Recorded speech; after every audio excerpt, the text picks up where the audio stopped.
Good evening, and welcome to the Center for Strategic International Studies. I'm Andrew Schwartz here at CSIS. So happy to have all of you here, especially Dean Christy Bunton from TCU.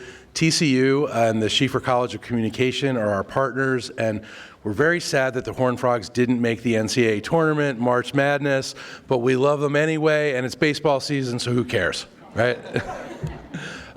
We also have to thank our partner, long time, for the Schieffer Series. That's the Narcos Foundation, who has been amazing in helping us put this series on. Thank you to them. And without further ado, the strongest name in news, Bob Schieffer.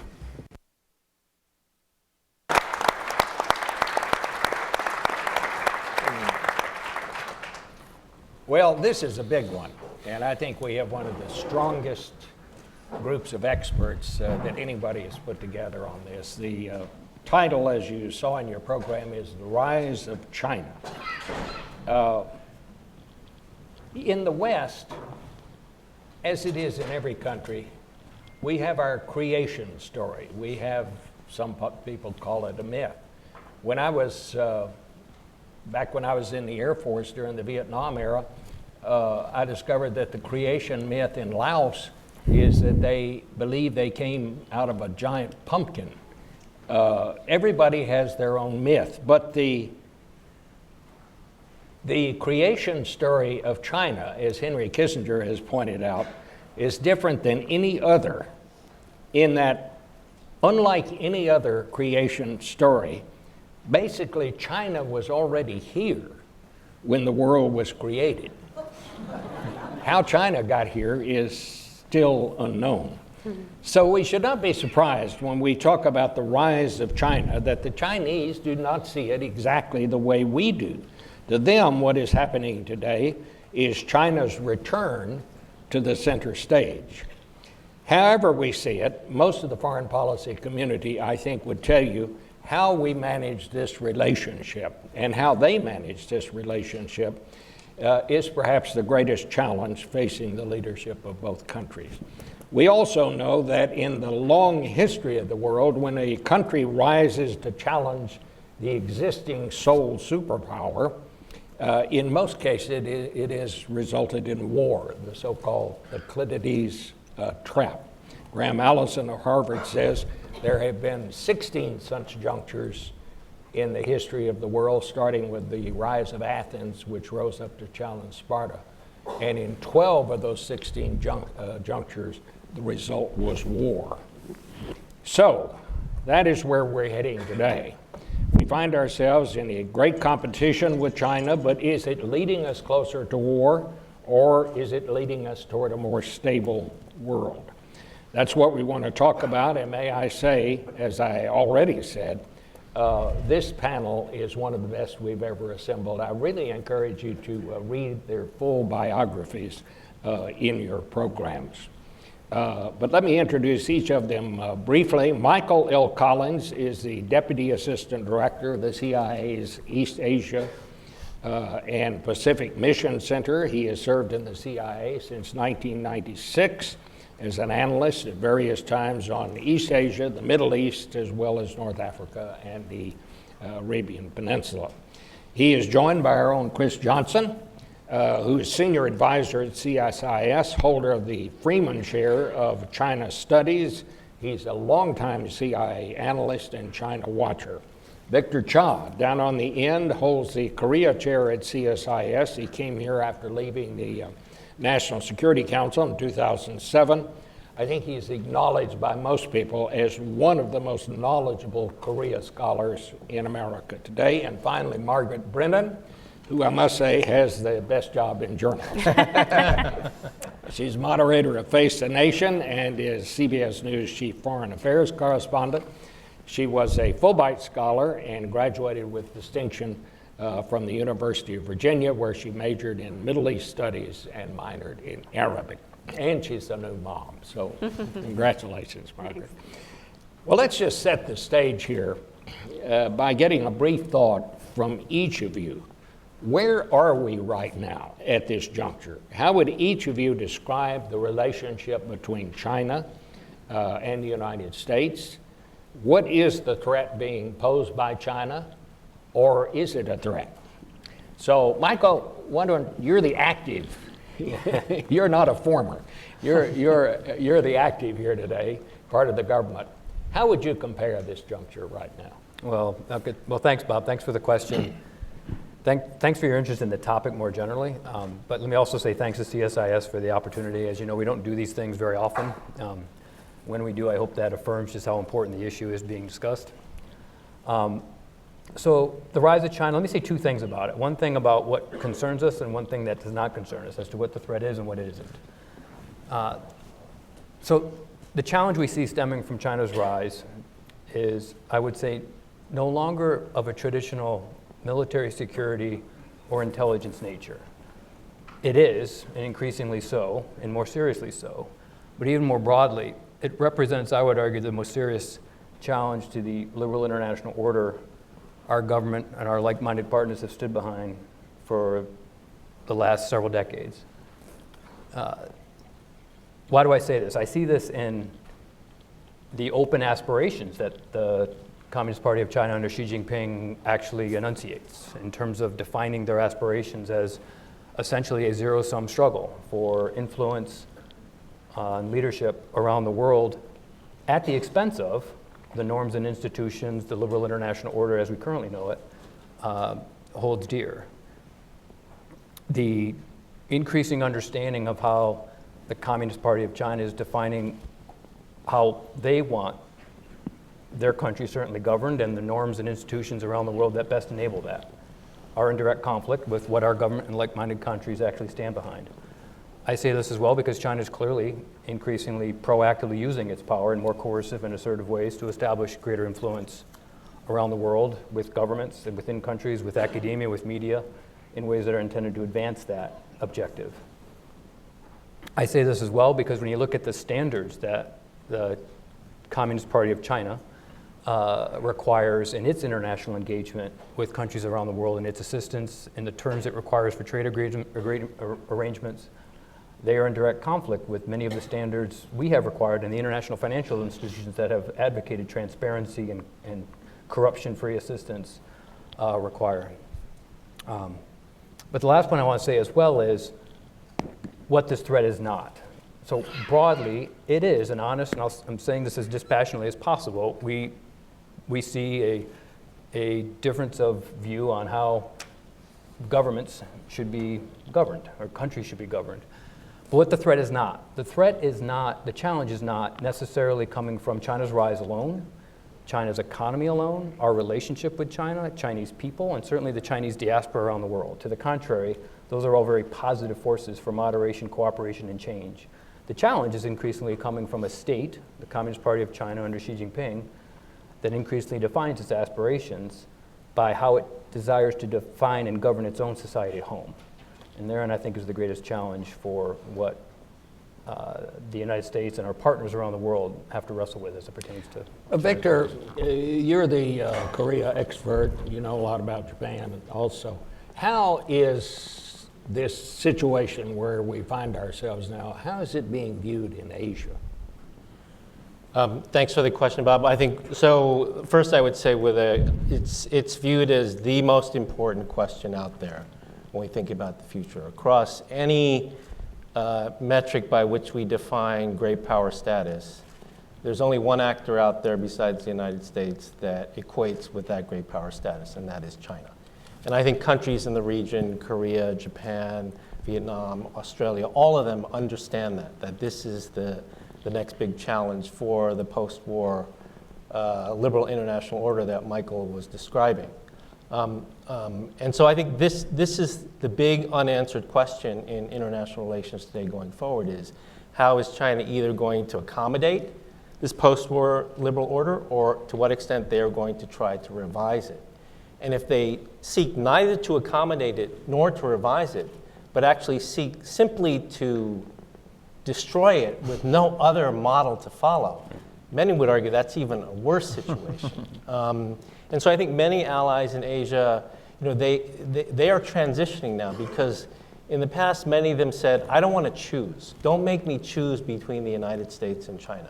I would like to have my cake and eat it too. I would like the security benefits from the United States and the economic benefits from China. But increasingly, because of the things that Michael described, many countries in the region are realizing that it's going to be harder and harder in the future to have your cake and eat it too.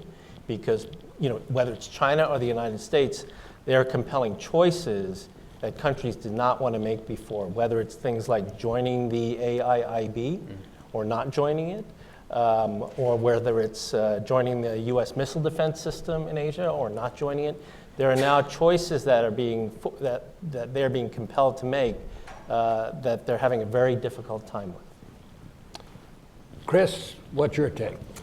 I agree with most of what's been said. I try to maybe just sharpen the point a little bit by saying that, in my mind, really, China's resurgence on the world stage, the emerging blueprint that Mike kind of referred to as to how they want to execute the ambitions they have, and therefore the challenge that then presents to the rules-based global international order, is the dominant strategic narrative for the 21st century. I mean, I guess that's about as tight a bumper sticker as I can put on it.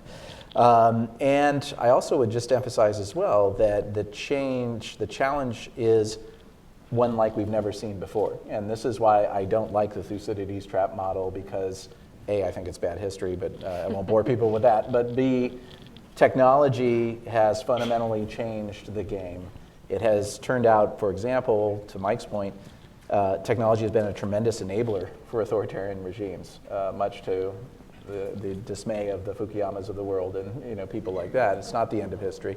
And it turns out if you have a market that's big enough and enough determination, you can use the internet in a very sort of coercive way. I also would just highlight that I think it's important that we understand, and we'll get into this, I'm sure, these policies did not start with Xi Jinping's arrival, onto the scene. My sense has always been, if you understand the Communist Party of China as an organization and its history, much of what they're doing now should not surprise. I think what we're seeing is that the underlying strategic tensions, certainly between the US and China, have been building for a while. And I believe we're in a situation now where Xi Jinping is an accelerant for those challenges, and so is Donald Trump. So that's making things a lot, sort of more robust. And I think the main thing to underscore here is that what worked for us in the Cold War with the Soviet Union, it was Soviet isolation. China is not isolated. And two, the ability to engage in unrestricted competition across all domains. That is either non-existent with China or is seriously challenged in a lot of domains, especially given the close intertwining between our two economies. Margaret? Well, I would say two things, and these are great sort of big picture items sketched out here. I know for everyday sort of viewers, consumers, it's always like, well, how does this all affect me? And two things I'd point out. One, President Trump was just at a rally in Ohio and talking again about China in terms of this trade deal that he expects to strike. He keeps talking about it as if it's about to happen, going to happen. We've seen the date for a potential meeting with Xi Jinping pushed from the end of March, possibly out till April. Nothing's on the calendar, the White House says, in part because they don't want to be pinned down to something, because the Chinese assume that if a meeting happens, that means there's actually a deal, and they don't want to walk in and have happen to them what happened to Kim Jong-un a few weeks ago in Hanoi. But the president's language around this is to workers in Ohio about the money China is stealing from the US, the $500 billion they take from this country was how he was phrasing it. I believe he's referring to about a $500 billion in goods purchased from China. As someone who covered Wall Street for a long time, people just kind of shorthanded referred to China as the world's Walmart for a reason. China had cheap labor. It made things cheaper. Americans like cheap deals, right? These are the things that as consumers we like about how China has changed markets. But there are a lot of things workers in states like Ohio don't like about some of these levels of competition and things. And so I think you are going to hear about China on the campaign trail in 2020 in ways that people haven't quite figured out how they want to articulate policy changes yet, but they most likely will have some kind of trade agreement with China to either complain about or praise in a few months' time, because the president seems committed to a deal. What that deal looks like is really hard to describe at this point. You often hear the president talk about goods, agricultural products. That is something that politically really will resonate for him. You don't necessarily hear the particulars of what the trade dispute is supposed to be about, which is about technology transfer and all of these kind of esoteric things that may not resonate on the campaign trail, but mean a heck of a lot to people who are investing there in terms of trying to set up businesses. So that's something that I'm constantly tracking. The other thing I'd point out that I haven't quite figured out how to digest yet is I thought it was very notable that Secretary of State Pompeo in the past week and a half or so has used much stronger language to talk about China's human rights abuses in a way that, frankly, as the United States, you would expect the US to talk about. I mean, he was pointing out that close to 1 million people are believed to be rounded up in parts of China, Muslim minorities.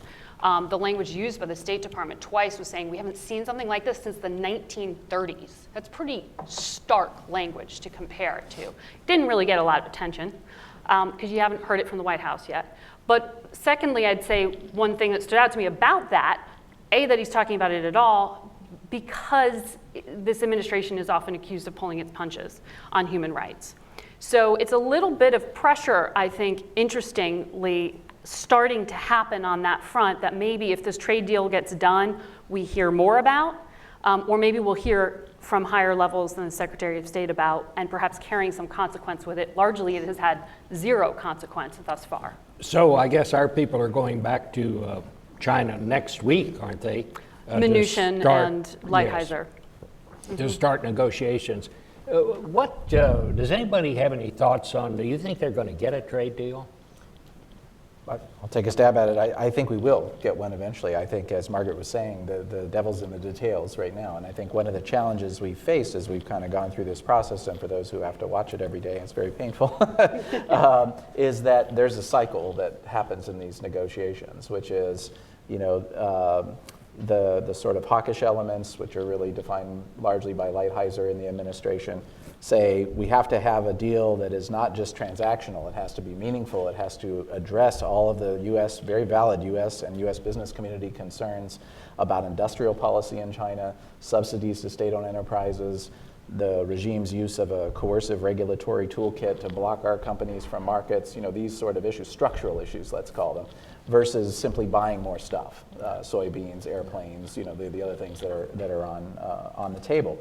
And so what we tend to see is a cycle where the hawks are ascendant for a while, markets begin to become skittish, that nothing's actually going to get done.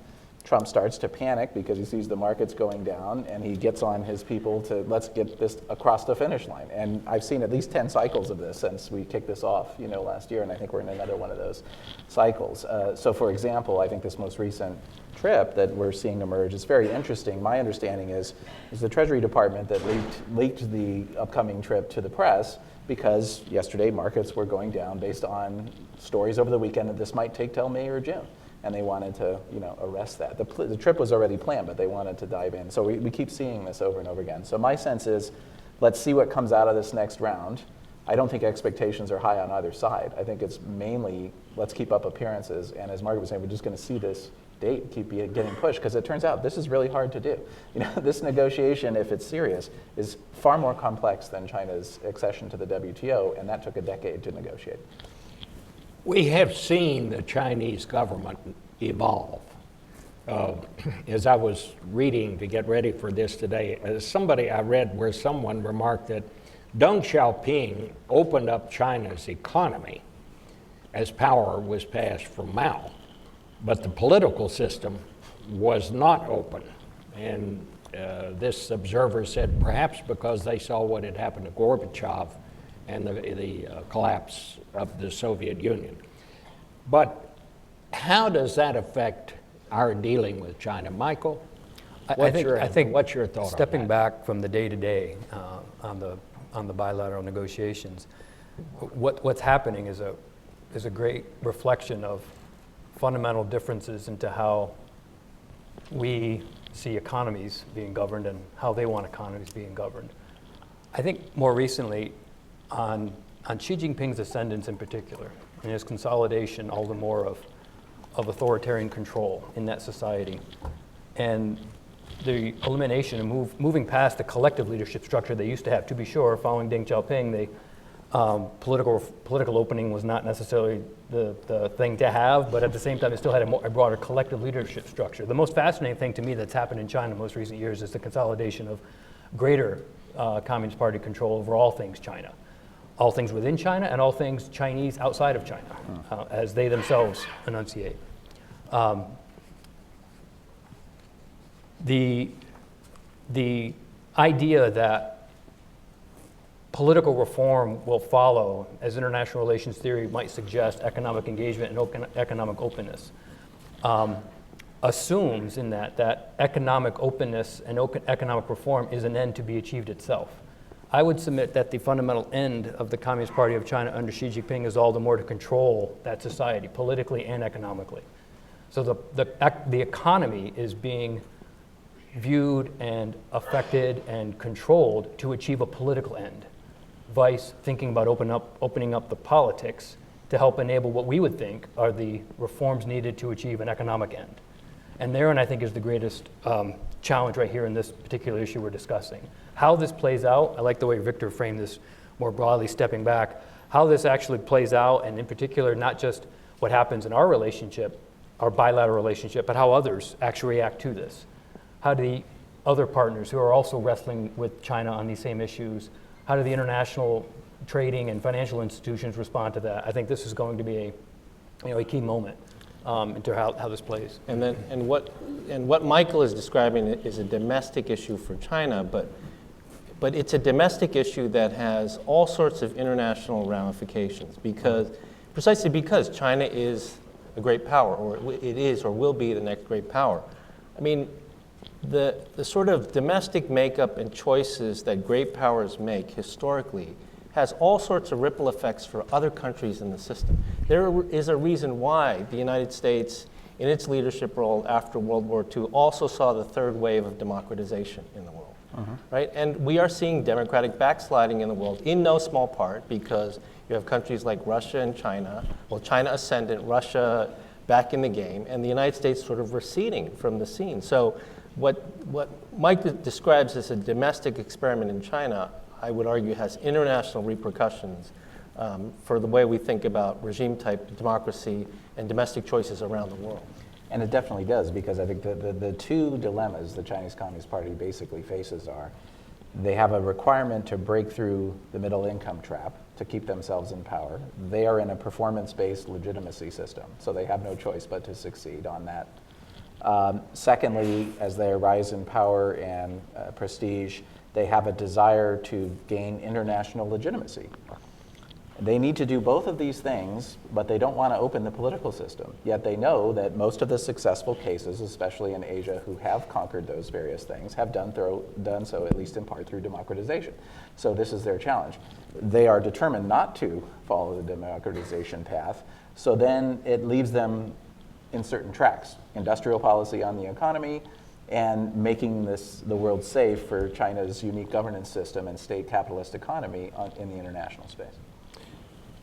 You know, Margaret, one of the things we haven't talked about in connection with the economy and trade is security, national security. There's no question that the administration clearly wants to rein in China's economical and technological ambitions and to stop China from playing a role in the next iteration of the technological revolution, the so-called 5Gs that we talk about, which I had to go look that up. It shows what I think a lot of people, though, even in the government, will be like, yeah, so 5G is important. Then you ask them what they mean, they're like, you got to talk to somebody else. Yeah. Well, it turns out what it means is the fifth generation Right, exactly. of this technology, which just proves what John Connolly once said. He said, all jobs in government are the same once you learn the jargon. He said, find out what the jargon is, and then you're set, if you have common sense. But there was a very interesting story in the New York Times, I guess, was it day before yesterday. The headline was, Allies are spurning campaign by the United States to block Huawei, the Chinese telecom giant. And clearly, there is a concern about security there. What's that all about, Margaret? There is, and I think a lot of that was based around some verbal sparring with the German government in particular. Well, Huawei, there's so many levels to this story, but in this country, you have heard, it's one of the interesting things that's few bipartisan issues of agreement is that China's the threat, right? But it's exactly what you do about that and how you counter it you can run the gamut. Marco Rubio of Florida has been championing for some time this effort in the United States to specifically block Huawei and ZTE, do companies from being able to sell products here. There's been pressure politically to ban certain products with the idea that they can be used to be a national security threat to the United States. In other words, if you they're sold buy to the consumers. technology and they have a back door into it. Essentially, yes, and which is why the Pentagon has already implemented some of these bans. But in terms of everyday consumers, that's what people like Marco Rubio are talking about, trying to block them out of the market. And it led to this, I don't remember if you remember the Twitter messages that the president had posted about a personal call from Xi Jinping a year ago about ZTE, that company, and how important it was. All of this is a long, complicated story, but it gets to this bigger question of, are Chinese companies actually, capitalist entities within a communist system, or are they arms of the Chinese government? I mean, that's the kind of fundamental question this comes down to and how they view it. And most, certainly Republican senators, particularly Marco Rubio, would argue the PLA and these companies are the same thing, and therefore they shouldn't be having access to our market. We're trying to tell our allies this is also a risk as well. But I don't find, and I'm sure Michael probably can't comment on this, so I'd love to know what he thinks about it. We'll ask him, don't worry. But you find a difference of opinion, because I had asked Lighthizer, the trade representative, when he was on my program a while ago, what he thought about bans like that. And he said, when I pressed him on it, that he wasn't in favor. But it doesn't seem like that's necessarily where the administration is right. I can't articulate for you what the administration's policy is on this. I don't know what it is. So, Michael, is this something we ought to be worried about? So I would say there's three aspects to the challenge behind the stepping back. One is, let me just say one thing up front too. I think the irony in what we're talking about in terms of economic engagement, I do find it ironic that when you step back and you think in this international free and liberal economic order that we've stood behind, no country has actually benefited more in their economic ascendance than China from that international economic order we have maintained and the free and liberal principles that have allowed China to actually engage in our country to acquire the technology they are acquiring to achieve what they're trying to do in things like 5G. And at the same time, no country has historically more threatened that order than China currently does. I find that irony noteworthy. But the threat that comes from this, one is, it's on the national security standpoint, not just to us, but to countries around the world. That vital technology, that innovative expertise and capability that gives our country and other countries strength is at risk by all the means by which the Chinese go about to acquire that. So there is one aspect of the threat. The second is how they use that capability. Saying nothing specifically about 5G per se, but from a military security dimension. One of our greatest concerns about Chinese military capabilities are increasingly in those areas that require high-end technology, areas in cyber and space and electronic warfare where, let's say, the norms of the road have not actually been established. And in our national security process, we adhere to certain norms and rules when we utilize such technology. The Chinese don't. Second point. Third point is look at how China uses that technology domestically. Look at what is happening in Xinjiang. Look at what is happening to repress free and open expression. Look at what is happening to repress freedom of liberty and all those other things. How they use that technology domestically, and the laws that are on the books requiring Chinese entities who have that technology to, if called upon, to provide support to the security services of China. Not just in China, but overseas. That's why this is a risk. That's why this is a challenge. And I think before we leave this one, Bob, it's really important to underscore the issue because it's such a microcosm for the China challenge that we started off with in terms of trying to get allies and partners to work with us on the challenge that it faces. The reason we're seeing, I think, some of the pushback you highlighted is because the allies are saying to our government, you're asking us to rip all this stuff out of our systems, and our governments are with you, but our business communities may not necessarily be with you. So how about some evidence? That's one issue. And it's very difficult because there's no one questions that Huawei rips off technology. They even admit it. There's a long-standing issue there. But it's this issue of how do you prove a negative in terms of backdoors and those sort of things. And then I think the allies are also sort of saying, so we're doing this at your request. Where's the skin in the game for you? Your semiconductor companies are making huge profits selling to Huawei. You say you're going to do an executive order banning Huawei from sales to Huawei, but you don't do it. These sort of things. So it creates strains, I think, within the alliance in an era where our credibility is arguably a little less than maybe it once was. Victor, I'm going to ask you this next question. To me, the most interesting thing that I learned reading that article, it was deep in the article about our allies are rebelling against us telling them not to do business with Huawei. Deep in the story, I found an interesting paragraph saying the president has repeatedly undercut his own Justice Department, which laid out a sweeping criminal indictment against Huawei and its chief financial officer. And previously, he had eased penalties on another Chinese telecom firm, ZTE.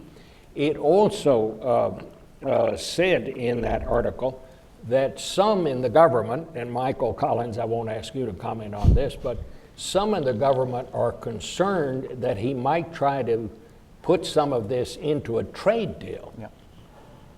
Yeah. Well, I mean, it's a great point. I think what this comes down to is, as my colleagues were describing, it's questions like Huawei and ZTE that raise this issue of sort of three choices that we have with China with regard to this.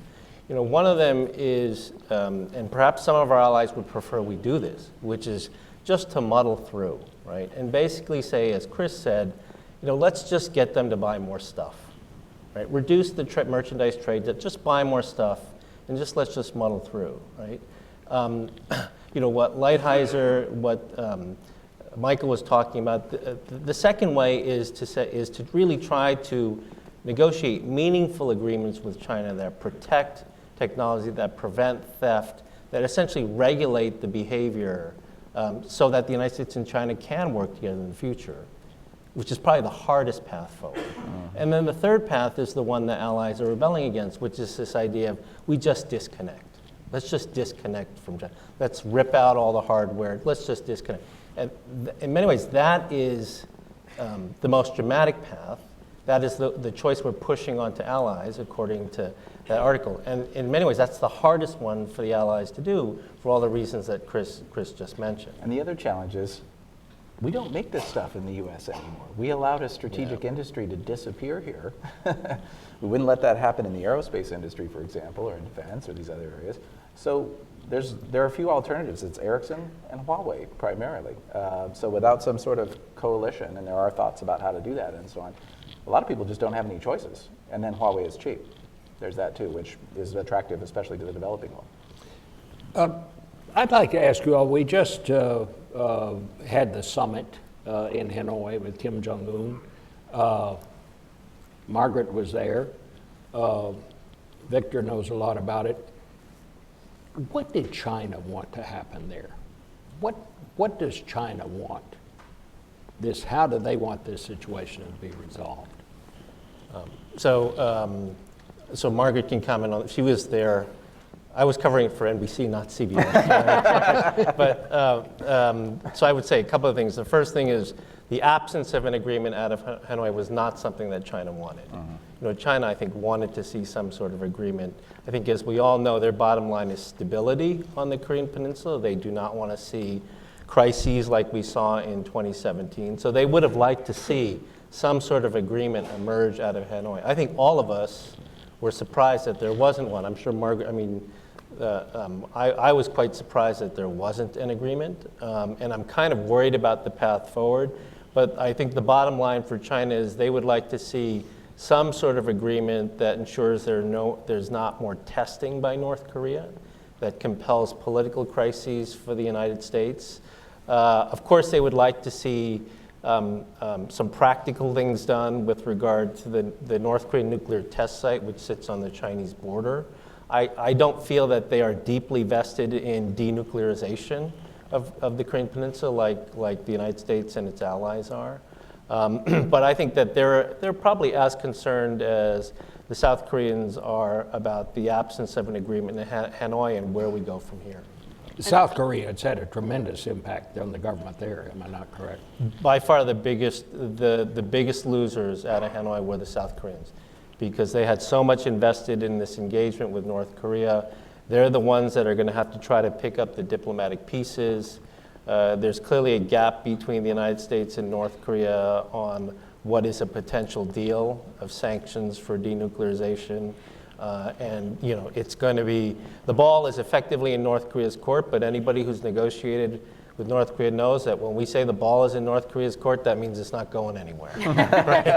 And it'll be the court. Yeah, basically. And so the South Koreans, I think, are now going to try to work very hard to try to find some sort of diplomatic halfway point. And I don't think the Chinese would mind if those troops left Went away. South Oh, Korea absolutely. Definitely. anytime They'd love that. soon, which was something that the president said when we sat for an interview with him, that it was something he'd never even thought about, but in the future he would like to bring those troops home, and it is quite costly, but we're not talking about it right now, leaning into the idea of maybe it's not so crazy to float the concept. So I'm sure China was hoping for a different conclusion on that particular issue of a peace arrangement as well. I thought it was interesting we had it in Vietnam in the first place as a summit. I know there was a lot of talk about that as a setting, as look, country America was at war with, now a friend. And when I go to Vietnam and have with past secretaries of state, the emphasis is always like, this is a country so stuck between the US and China all the time and pressure on both sides. That's what I was thinking, that almost was more of a fitting parallel for the summit.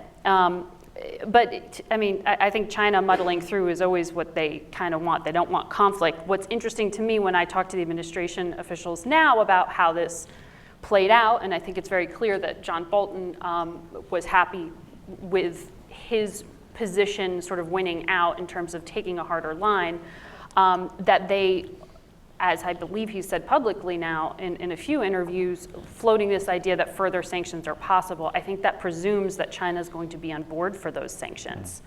I don't know that they are, but there's this idea that you could see China and the rest of the international community tighten things up around these like ship-to-ship transfers, like cheating around the edges on some of the sanctions, and more pressure on North Korea. So that's really where I'm not clear where China's going to end up on that question, if they're going to continue to help us play hardball. They probably won't. I think that's the interesting piece in all this. China itself has been on a huge roller coaster ride in their policy toward North Korea during this process. I think the scariest thing that happened to them was a US president who was willing to engage directly with the North Koreans. I think their game was a stabilizing long game. Initially, I think probably to their detriment, or that's how they describe it now, they believed it when President Trump said to them, work hard on North Korea with me and I'll get this trade stuff off your back, and they Which tried, he said explicitly to John Dickerson. If they help us here, we'll get a better they tried deal. pretty hard actually and gummed up the border pretty well and actually did more than I think most people acknowledge. But they now believe that they overdid it. In other words, they worked hard, they didn't get anything on the trade front. In fact, they got another $200 billion in tariffs. And so now I think their strategy is to micromanage the North Koreans. 4 summits with Kim Jong-un in months, whereas in the previous 5 years of Xi Jinping's rule, they had none. So I think the Chinese feel pretty comfortable they've got him reasonably under control, and the rest of it just kind of let it play. Michael, did you want to add anything? Yeah, just 3 points on, I think it's in the context of what broadly we see China trying to achieve in Northeast Asia, as well as what they're trying to avoid in that process. So clearly trying to achieve a weakening of the US security influence and presence in East Asia and all of our alliances, in particular with South Korea. Clearly trying to be more influential on issues that matter in the region, for issues not necessarily specific to the United States, but to the region itself. And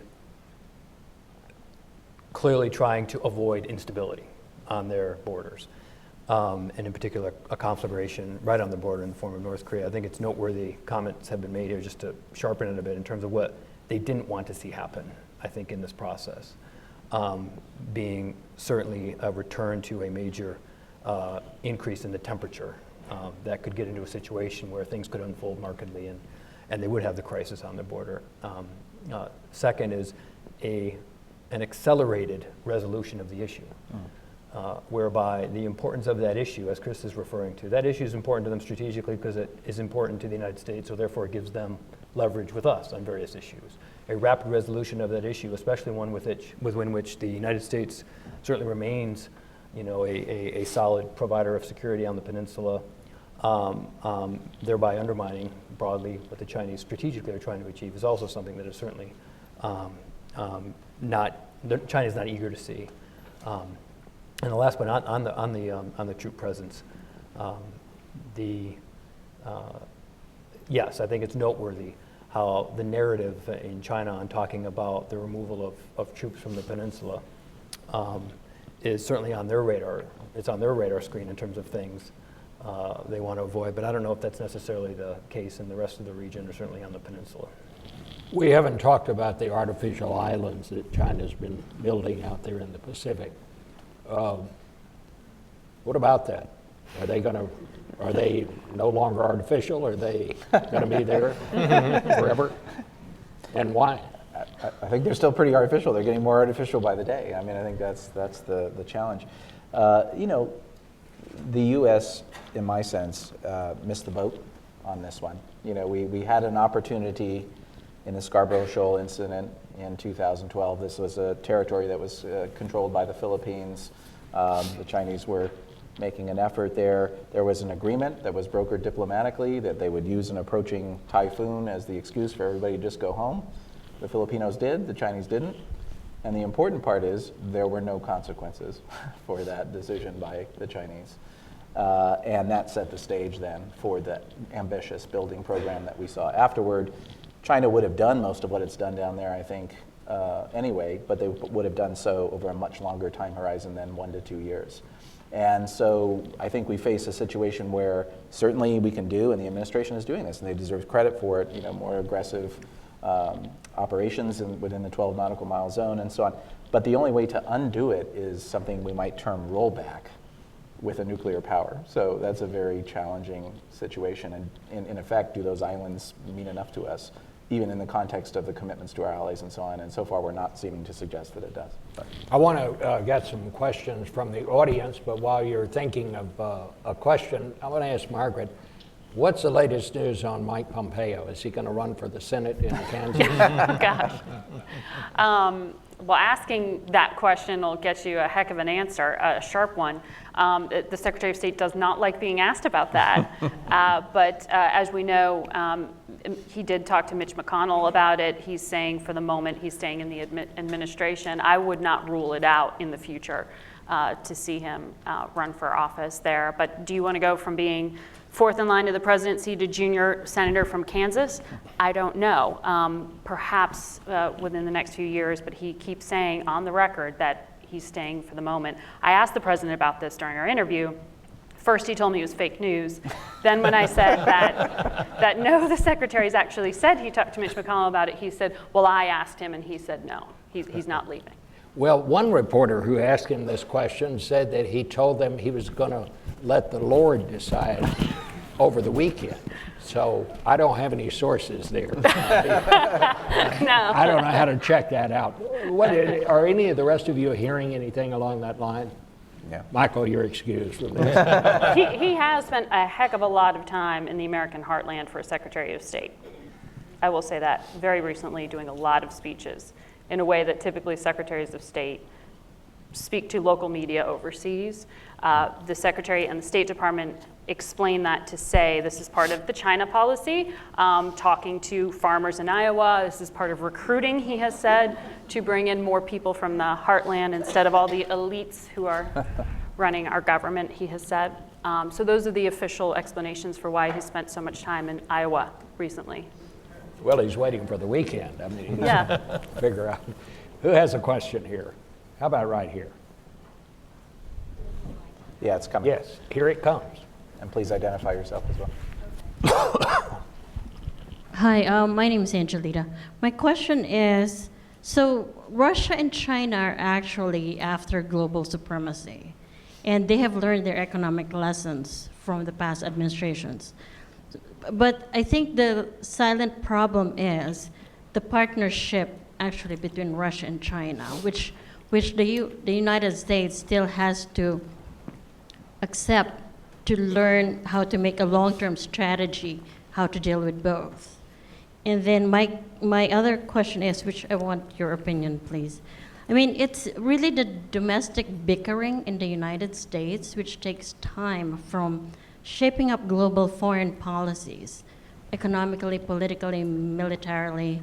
I mean, it seems to be the leverage of Xi Jinping and Putin is that they have centralized decisions, and their administration is quite long term. Unlike the United States, where we are quite dependent on who's the political party in line. And then the lawmakers are bickering about the political situation, investigation, all that.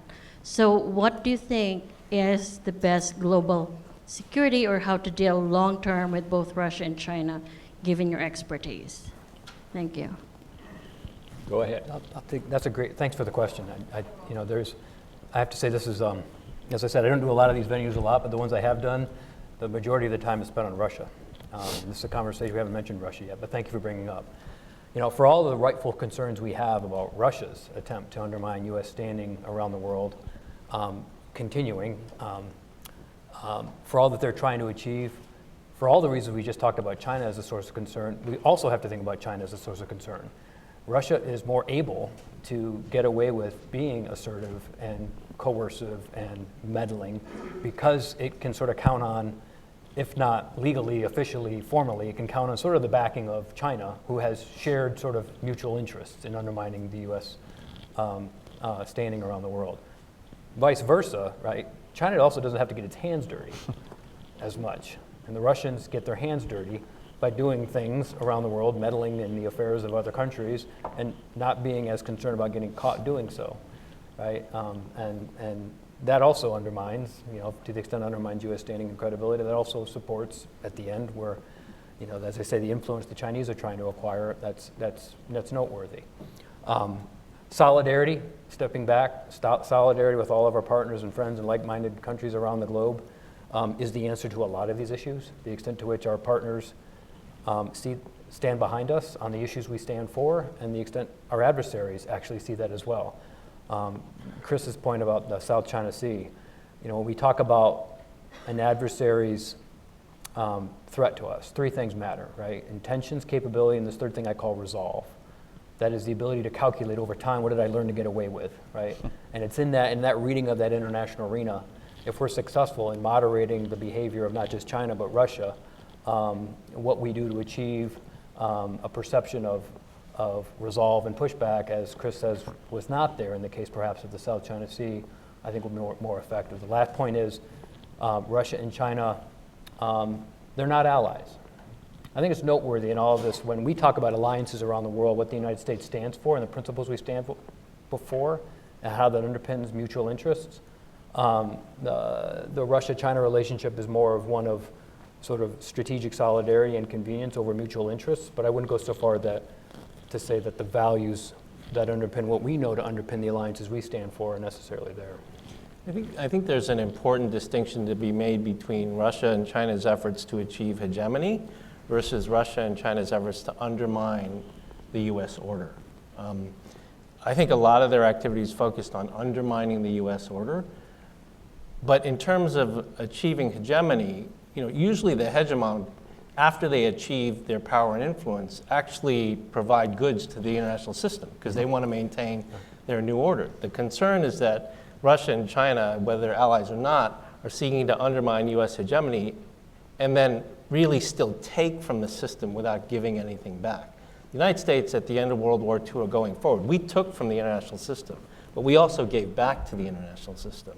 There's always this comparison of China's One Belt, One Road with the Marshall Plan. I mean, One Belt, One Road and all these other activities by the Chinese, it's basically, these are loans they're giving out, right? Debt trap diplomacy. The Marshall Plan were grants that was money we gave to Europe to help reconstruct Europe.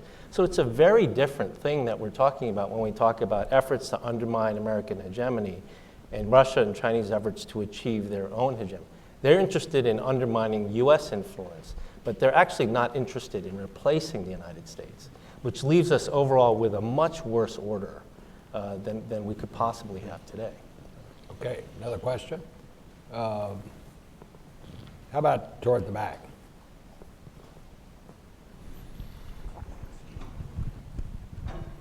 Warren Cohen, Wilson Center. What about Taiwan?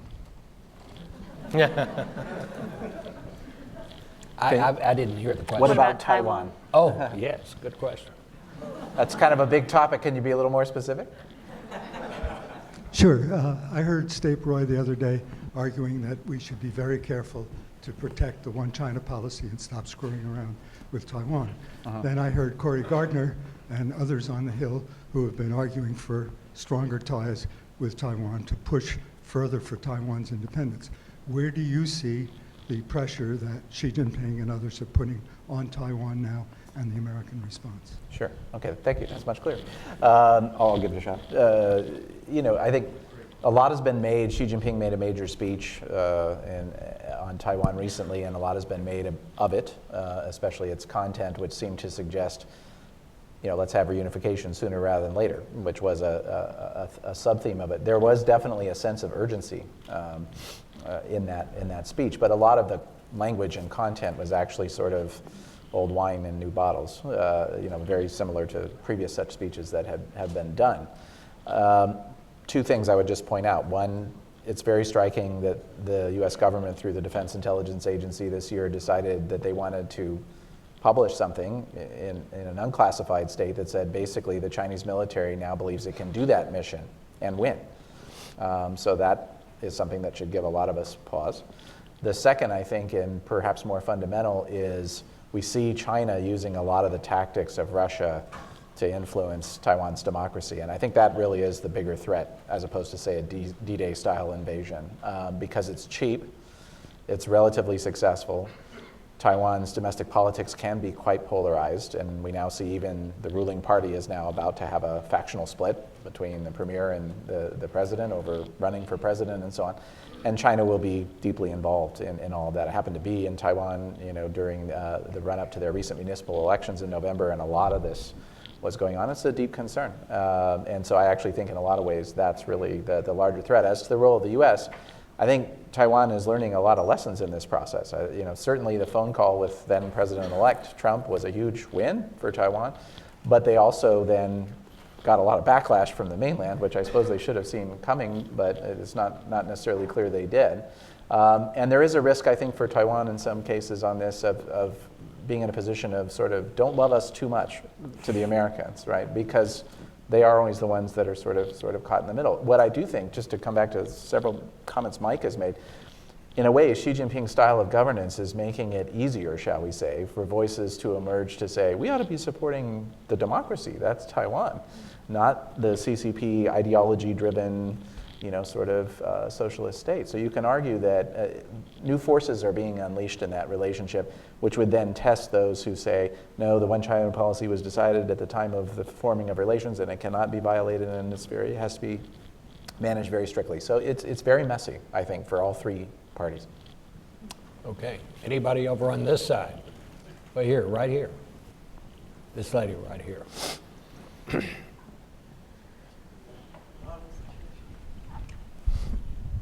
Good evening. I'm Jen Runyon, currently a graduate student at Georgetown. Given the fact that China has recently issued a polar strategy, I was wondering your thoughts on China's aspirations as a polar power. Who'd like to talk about that? We're all looking at Mike. I can. Do you want to talk about it? Yeah, go ahead. Okay. I'll give a quick answer. Anyone else can jump in. They clearly have one and want to be involved in the issue. And I think there's a sense, this is another area, actually, where the points that have been made by all of us today about alliances and the importance of alliances, the Nordic countries are very worried about this. They're seeking U.S. assistance. We are a polar power, always have been. And I think it will be important for us to show some leadership. I think there's certainly a question as to whether some of the fear of China's ambition, let's say, in this area is slightly overwrought. So far, they're talking a lot and not doing much. But we have situations where, for example, they now have the largest fleet, I believe, of icebreakers in the world. They have serious trade and economic reasons for wanting to be involved up there. And I think in that aspect, they do seem to share the Russian philosophy of look at all these minerals and economic opportunity, that's in there, say, as opposed to environmental protection in the Nordic area, things like that. So again, this is an area where it's kind of on low boil, but it's getting stronger, and it's an opportunity for the U.S. perhaps to show leadership in managing the process. Okay, one more question. Let's see, have we gotten anybody from over this area? How about right there?